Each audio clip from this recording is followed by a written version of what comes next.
second age of reason. There's been a mysterious thing happening of recent. An entire jet plane has disappeared totally. And this is highly unusual and irregular.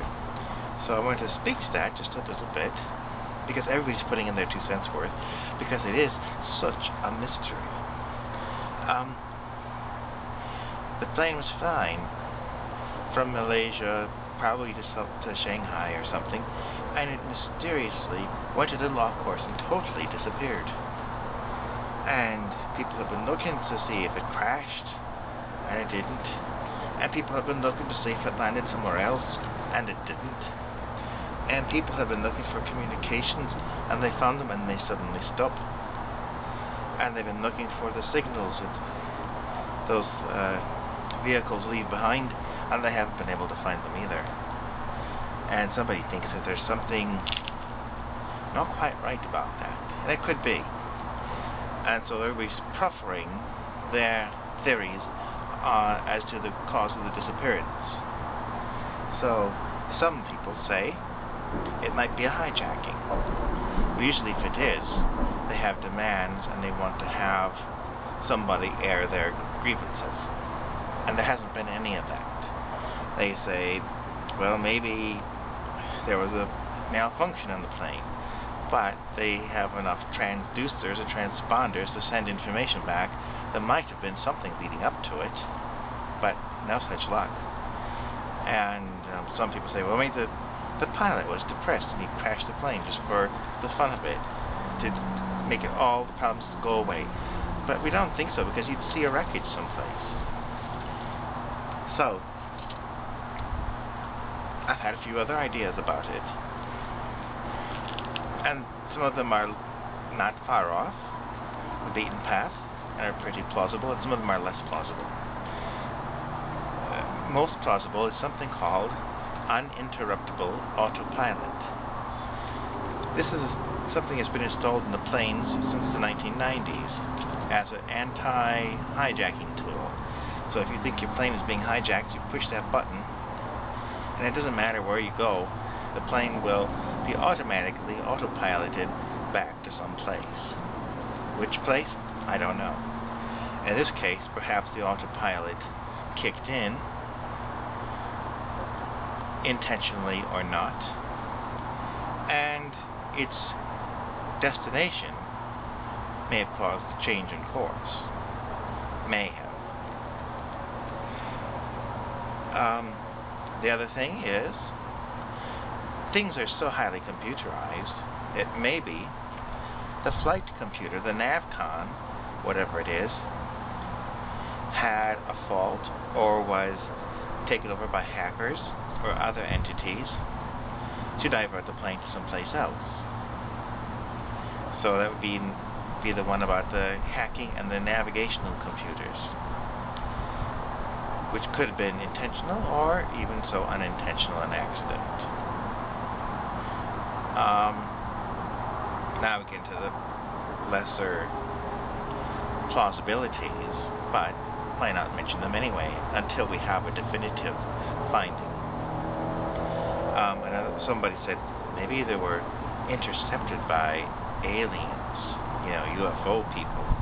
And well, they have been sighted. Maybe it was like sirens of the sea of old, and they enticed the crew, the pilot, co-pilot, to fly to some unknown, mysterious, trans-dimensional location. Rather than plausible, but perhaps like the Bermuda Triangle, there might be like an opening to the whole Earth, so that under the Earth, that's where the UFOs and so forth come from. And there could be a gateway in the ocean at some point, and it just would open up, and the plane would keep on flying as if there was an ocean there.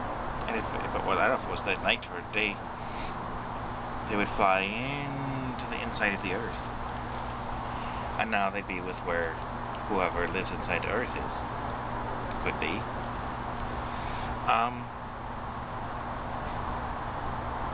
another one I thought of. This is one of my theories. People wonder, what am I talking about? It sounds so bizarre. I'm talking about a thing called vacuum bubbles. It's a bubble, and it contains vacuum, the vacuum of space.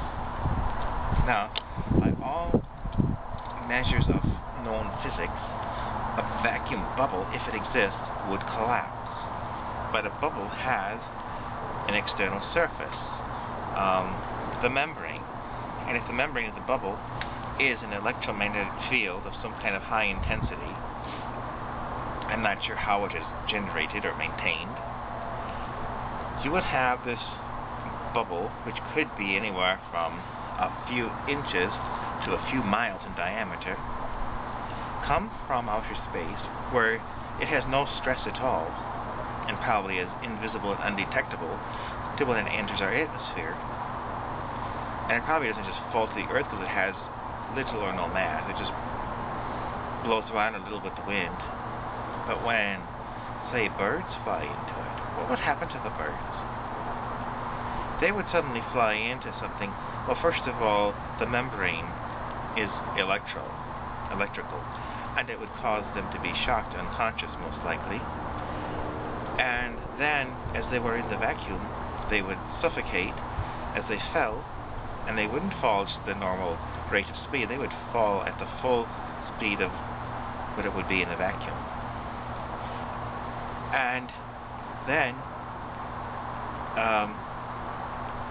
if you imagine, for instance, if you will, an airplane flying into a vacuum bubble, now, depending on its structural integrity, it could just blow up into smithereens as it hit the wall, the electromagnetic wall, and just went kaboom as it went into the vacuum and the pressure differential. And then once it was inside the vacuum, it would have a little momentum of the flying forwards, but suddenly gravity would pull it down at full speed because there would be no lift from the air. And it would hit the ground at an extremely high speed and be broken in lots of little teeny pieces. That's a theory that hasn't been proven. I've just postulated it as a possibility. We have to go out and see if we can find vacuum bubbles. If we can document one or two of them, it then becomes something to be aware of and to be on our guard about. If you were to see one, you came close to it, and it didn't just kill you from the electricity, the wall of it would feel like a static electric shock. And when you put your hand inside, it would feel cold and sting because it would be drawing the moisture out of your hands, putting your hand into a vacuum. And you wouldn't want to leave it in there too long because it would probably cause cellular damage, in other words, pain. So I thought I'd mention that if you happen to run into one of these things, that's what it could be. Obviously, I mean, I guess one more possibility that is possibly remotely plausible could be that there was a drone flying about, and maybe it had stealth technology and it wasn't detectable by radars or anything, and the airplane just crashed into the drone and then went down someplace. And of course, whoever might own the drone would not want to speak up or say anything because it would draw into serious question their drone program, because they are a hazard to commercial aviation.